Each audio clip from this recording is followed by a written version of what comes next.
কথা হচ্ছে যে জ্বালানি তেল যদি থেকেই থাকে বাংলাদেশে, তাহলে এরকম প্রত্যেকটা তেলের পাম্পে এত সিরিয়াল হলো মানে হচ্ছে কেন? আচ্ছা, কিছুদিন আগে শুনলাম যে স্বরাষ্ট্রমন্ত্রী তিনি বললেন যে বাংলাদেশে নাকি যথেষ্ট পরিমাণ তেল আছে, জ্বালানি তেল আছে এবং বাংলাদেশে যতটুকু দরকার সে পরিমাণ নাকি তেল আছে। আচ্ছা, তেল যদি থাকে ভাই, তাহলে মানুষ এত ভোগান্তিতে পড়বে কেন? মানুষের খায়-দায় কাজ আছে।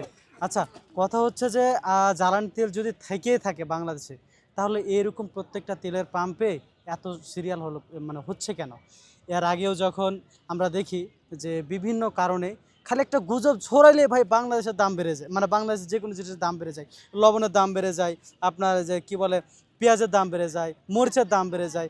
মানে আসলে দাম বাড়ুক আর না বাড়ুক, বাংলাদেশের এরকম একটা হয়ে যায়। রমজানের ১ম দিকে আমরা শুনছিলাম যে লেবুর দাম বেড়ে গেছে, এর দাম বেড়ে গেছে। আসল কথা হচ্ছে বাংলাদেশের যে সিন্ডিকেট, এই সিন্ডিকেটটা আসলে না ভাঙতে পারলে এরকম সমস্যা আরও হতেই থাকবে। জ্বালানি তেল আছে, আচ্ছা জ্বালানি তেল যেহেতু আছে, তাহলে তো জ্বালানি তেল এত সমস্যা কেন? প্রত্যেকটা তেলের পাম্পে দিয়ে দেক, কি বলে আপনার তেল দিয়ে দেক। আমরা যখন এই যে কিছুদিন আগে গাবতলীতে গেলাম, তারপর আমি ঈদের ছুটিতে আমাদের গ্রামের বাসার দিকে গেছিলাম উত্তরবঙ্গে। সেখানে লক্ষ্য করলাম যে ১০টা তেলের পাম্পের মধ্যে একটা তেলের পাম্পে তেল দেওয়া হচ্ছে আর বাকিগুলোতে তেল দেওয়া হচ্ছে না। আচ্ছা, বাকিগুলোতে যদি তেল না দেওয়া হয় তাহলে তো ওই এক জায়গাতে গ্যাঞ্জাম লাগবেই। আর বাকিগুলোতে কেন তেল দেওয়া হচ্ছে না জিজ্ঞাসা করলে তারা বলছে যে আমরা তেল পাচ্ছি না, আমাদের কাছে তেল আসতেছে না, যার কারণে আমরা দিতে পারছি না। তাহলে আসছে না কেন? তেল যদি যথেষ্ট পরিমাণ থাকে তাহলে তেলটা আসছে না কেন? তেলটা আটকাচ্ছে কেন? আর যদি তেল অরিজিনালি মানে তেল কোনো সংকট না থাকে, তাহলে সরকার কেন বলছে, গভর্নমেন্ট কেন বলছে যে তেল আছে? এই জিনিসটা আসলে আমি সরকার কাছে প্রশ্ন রাখতে চাই, বা গভর্নমেন্টে যারা বলছে স্বরাষ্ট্রমন্ত্রী যে তেল আছে, আপনার কাছে প্রশ্ন রাখতে চাই যে আসলে সমস্যাটা কোথায়? জনগণকে এত ভোগান্তিতে ফেলছেন কেন? মানে আপনাদের কি কি বলবো?